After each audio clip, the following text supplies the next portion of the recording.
Top 3 Haunted Abandoned Hospitals. North America Edition.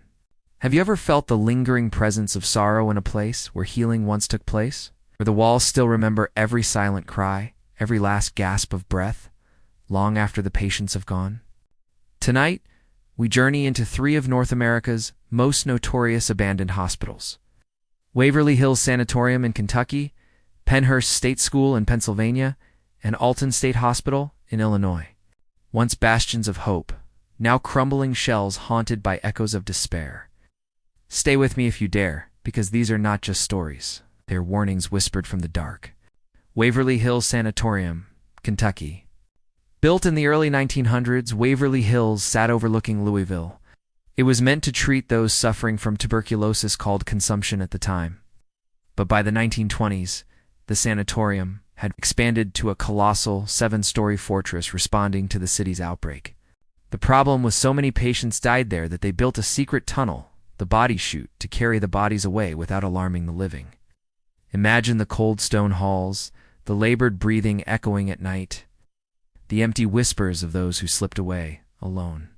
Visitors, former staff, even skeptical tourists all report the same unnerving truth, that something lingers inside Waverly Hills Sanatorium. Something that doesn't just haunt the halls, it watches. People speak of shadows in motion, flickering just out of frame. Not the kind your eyes play tricks with. These move with purpose. Tall, elongated shapes with no faces, gliding past doorways, pausing at the end of long corridors, as if waiting for you to notice or follow. And then there's the creeper. A shadow figure so distinct it has earned a name among investigators and regulars. Witnesses describe it as tall, thin, and impossibly dark. Not black, but darker than black. Like a hole in the air itself. It doesn't walk. It climbs. Multiple accounts place it on the 4th floor, slinking along the walls, contorting itself along the ceiling in a slow, insect-like crawl. Its movements are deliberate and unnatural, as though it isn't bound by human anatomy. One terrified guest described looking up and seeing it perched in the upper corner of the hallway, staring down with no eyes, just an overwhelming feeling of dread. She turned to run, but her legs locked up, like the air itself had thickened. She collapsed before she could scream.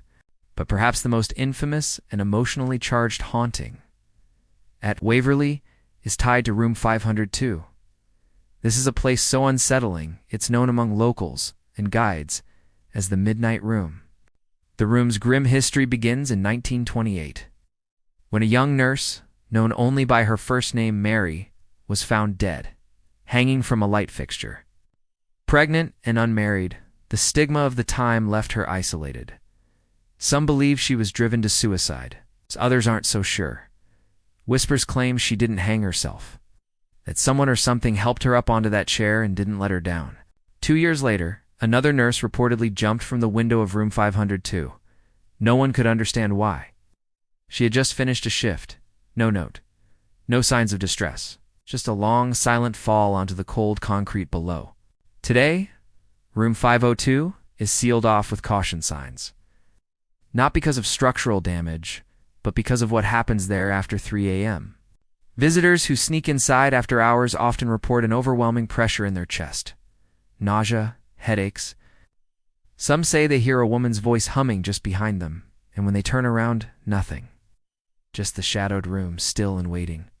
But one story stands above the rest.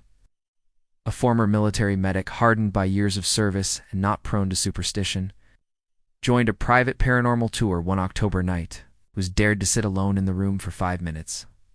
Lights off, no phone, no flashlight. He accepted, laughing. Said he'd spent nights in war zones. What could a room possibly do? 2 minutes in, the group heard pounding on the door, muffled yelling. When they opened it, they found him collapsed on the floor, gasping. He said he'd seen a woman emerge from the far corner slowly, barefoot, neck tilted unnaturally, eyes vacant. She didn't blink, didn't speak, just floated toward him, arms outstretched. He tried to stand, but his limbs were numb like they didn't belong to him anymore. Said her mouth opened wider than it should have, like it was unhinged, and he could hear her screaming, but the sound wasn't reaching his ears. It was inside his head. He had to be helped down all 5 floors. His hands were shaking for hours. Later, he confided that what frightened him most wasn't what he saw, it was what he felt. That if she'd reached him, he wouldn't have left that room. And yet that's only one layer of Waverly's unrest. Children's voices are frequently heard in the old playroom and solarium, particularly a name. Timmy. Supposedly a young boy who died at the sanatorium, Timmy is said to still play with a ball. Guests often bring one, leave it in the middle of the floor, and it moves on its own, sometimes slowly, sometimes in sudden jerks, as if someone invisible had kicked it across the room. Paranormal investigators have caught disembodied voices calling out Timmy in soft, plaintive tones. Others have heard a child giggling when no one else was around. One audio clip clearly captured a whisper, "Where's my friend?" There are thermal images showing heat signatures in empty rooms, EVP recordings with breathy sobs, and video footage of orbs dancing through the stairwells like fireflies made of sorrow. Doors lock themselves, lights flicker in long-abandoned wings. And always, there's the feeling. The indescribable sensation that something is just behind you. Watching, waiting, measuring your breath. I once spoke to a nurse-turned-investigator who dared to sleep in the building overnight. She took every precaution. Blessed water, crystals, meditative breathing. She woke up with bruises on her arms and 3 long scratches down her back. No insects, no falls, just raw, angry skin. It felt like something didn't want me to leave, she said. It's like I was being marked. Standing in Waverly isn't like visiting other haunted places. There's no jump scare, no theatrics, just silence. And the feeling that beneath that silence, 1,000 voices are screaming to be heard. It's not about fright, it's about grief. The weight of lives lost in despair, patients who died alone in the dark, unmourned, unnamed, unfinished. And that sorrow, that unspoken pain seeps into the brick, into the air, into you if you let it. Some places are haunted by spirits. Waverly Hills is haunted by memory. Penhurst State School and Hospital, Pennsylvania. Penhurst opened in 1908, originally a place of hope for children with disabilities, or so they promised. But overcrowding, mistreatment, and outdated ideology turned it into a place of horror. By mid-century, it was a notorious example of institutional abuse. Sick children were chained, labor was enforced, and conditions were deplorable. A scandal in the late 1960s led to mandatory reform, but by 1987 it was shut down, its buildings left to rot. Tourists talk about it all the time, that unsettling feeling the moment they stepped through the gates of Penhurst Asylum. It's not fear exactly, but a heaviness. Like the air is thicker here, as if the ground itself is holding its breath. Many can't make it past the first hallway without glancing over their shoulder. It's not just the silence, it's the sense that someone or something is walking just behind you. Guests report footsteps echoing through empty dormitories, rhythmic and deliberate, even when they're alone. Doors slam with no wind. Padlocks rattle, still fastened. In the daytime, Penhurst feels decayed. At night, it feels aware. One of the most commonly reported phenomena is children singing. Faint voices drifting through the corridors, barely audible over the sound of your own breathing. No instruments. It's just small, untrained voices repeating a lullaby you can't quite place. One guide once stopped mid-tour and turned pale. She said the singing wasn't in front or behind her. It was inside her ears. Like the sound was vibrating inside her skull. But the stories get darker. A former employee, a night watch supervisor, spoke of a night she'll never forget. She'd done her rounds 100 times, but one evening, years after the asylum had been shut down, she was locking up near Building 6, a wing reserved in the past for the most vulnerable children. Severely disabled, mostly forgotten by families, these children lived and died in isolation. She was walking past the stairwell when she heard it. A child crying, not a baby's wail. No. This was older, around 6 or 7, filled with confusion and pain. It echoed once, then again. She froze, the flashlight trembling in her grip. She stepped into the stairwell and called out. Nothing. But the crying didn't stop. It didn't move either. It came from nowhere and everywhere. She left early that night. Never went back. Another guest captured an EVP recording. One of the clearest to ever come from the grounds. A breathy, broken whisper saying, "Help me." You could barely make it out unless you slowed the audio down, but once you heard it, it lodged in your mind like a splinter. What makes it worse? The room was completely empty when it was captured. The microphone had been set down, unattended. Others describe cold spots in rooms that should be warm, particularly in summer, where some chambers drop more than 20 degrees in temperature as you step through the doorway. The transition is instant. One guest said it felt like walking into grief, heavy, icy, clinging to the skin. Tours have heard hissing voices through the corridors. Not words exactly, but like someone trying to speak through clenched teeth, urgent, angry, unintelligible. One man said it was like walking through a crowd where everyone was whispering about you at once, but you couldn't see a soul. Then there are the shadows. These aren't just tricks of the light. Visitors watch them drift from corner to corner, some in the shape of people, others in shapeless clouds, darker than the already black halls. One guest, a retired firefighter, described a shadow that passed through him, not beside him, but through. He said it felt like being submerged in cold water for 2 full seconds, and then nothing. When he checked his phone later, a photo he didn't remember taking showed a silhouette behind him. It's just standing, watching.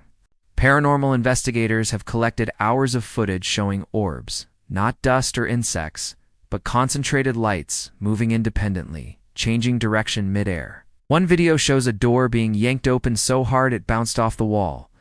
In a hallway with no power, no airflow, and no one else present, sensations of weight on the shoulders are reported constantly. A young woman on a solo walkthrough described it as being pushed down slowly, like someone had placed their hands on either shoulder and just pressed. Not to hurt, but to remind her, I'm here. One paranormal team retrieved a terrifying EVP from the old infirmary. First, the audio picks up a raspy voice. You're not supposed to be here. And seconds later, a child's giggle, soft and echoing. No one on the team had spoken. There were no children on the property. But perhaps the most heartbreaking story came from a man who had once lived there as a child. Now in his late 50s, he returned to Penhurst decades later, looking for closure, peace, and some understanding. He walked the halls slowly, remembering the sounds, the smells, the faces of the other kids. He paused outside one of the old activity rooms and said a quiet prayer for those who hadn't made it, and he felt it. A hand, small, gentle, brushed against his wrist. He spun around. No one. Just the dust, the peeling paint, the sun filtering in through shattered windows, but he swore it wasn't imagined. I don't know if it was someone I knew, he said later, his voice trembling, but it didn't feel threatening. It felt like someone saying goodbye. What makes Penhurst terrifying isn't the decaying walls or rusted wheelchairs. It's the residue of everything that happened there. The stories that were never told. The pain that was never acknowledged. The innocence lost in silence. The children who died wondering if anyone ever loved them. Penhurst doesn't just remember what happened. Its ghosts relive it. Every day, every night, and if you step inside, even just for a moment, you'll feel it too. Alton State Hospital, Illinois. Founded in 1913, Alton State was built to care for psychiatric patients. But institutional neglect defined it. As decades passed, it became overcrowded, under-resourced, and plagued with outdated treatments. Electroshock, lobotomy, confinement. In the 1980s and 90s, reforms began, but parts of the complex were already abandoned. Now, half stand decayed, and half still operate in limited capacity. Wing C has been sealed off for years, no functioning lights, no power running through the walls. But ghost hunters, investigators, and even a few brave thrill-seekers say the lights still flicker, not once, not randomly, but in deliberate patterns. Some swear they've seen lights pulse down the hallways, as if something unseen was walking beneath them, triggering them one by one. When they check the circuits, there's nothing, just rusted wire and dust. In the dead silence, doors slam down the corridor, not gently, not like a breeze, but hard, forceful, final one after another, and always when no one else is there. It's as if someone or something wants to remind you that you're not alone, that this place remembers. Visitors describe cold spots so intense they can see their breath even in the middle of a hot summer night. Some have said it feels like stepping into a freezer, while others describe it more like being submerged in icy water, total body cold, from the inside out. And just when the air grows still and your vision starts to clear, a voice whispers a name in the dark. Names that don't belong to anyone present. Names pulled from nowhere, or from somewhere you don't want to think about. One of the most chilling incidents happened to a group of amateur investigators exploring the east corridor of Wing C. They heard someone calling out a man's voice. Older, panicked. As they turned a corner, they saw him. A man in his 50s, dressed in faded green scrubs, standing under a flickering light. His hands trembled as he reached out and said, "Please, I need help. I can't find her." They ran toward him, but within seconds, he was gone. Not ran, not walked, gone. As if he'd never been there at all. Only the flickering light remained. Some brushed it off as an optical illusion. Others, they believed they saw the ghost of a long-dead orderly. One who lost a young patient in the basement and never forgave himself.